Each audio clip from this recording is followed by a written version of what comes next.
Me trouvant dans mon état habituel, je me fondais totalement en mon doux Jésus, et je me déversais dans toutes les créatures dans le but de les remplir de lui. Mon aimable Jésus me dit, ma fille, chaque fois que la créature se fond en moi, elle communique les influences divines à toutes les créatures, qui, selon leurs besoins, sont ainsi visitées.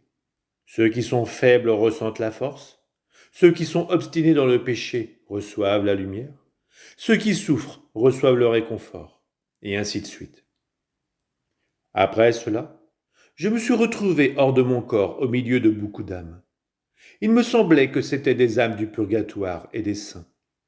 Ces âmes me parlaient d'une personne morte récemment que je connaissais.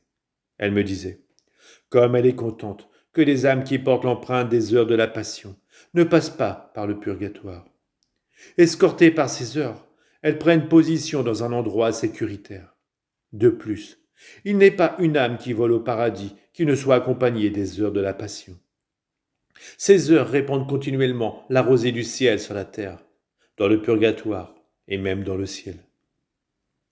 En entendant cela, je me disais, peut-être que pour tenir parole, à savoir que pour chaque mot des heures de la passion, Jésus sauverait une âme, mon bien-aimé Jésus accorde qu'il n'y ait pas d'âme sauvée qui ne le soit par l'intermédiaire de ces heures.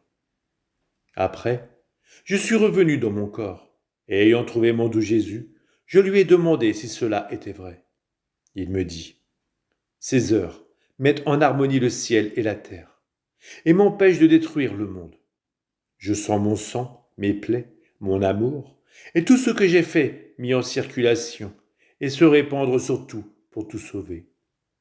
Quand on médite ces heures de la passion, je sens mon sang, mes plaies, et mes anxiétés pour le salut des âmes mises en motion. Je sens ma vie se répéter. Comment les créatures peuvent-elles obtenir quelque bien, si ce n'est par le truchement de ces heures? Pourquoi en doutes-tu? La chose n'est pas la tienne, mais la mienne. Tu as été le faible instrument.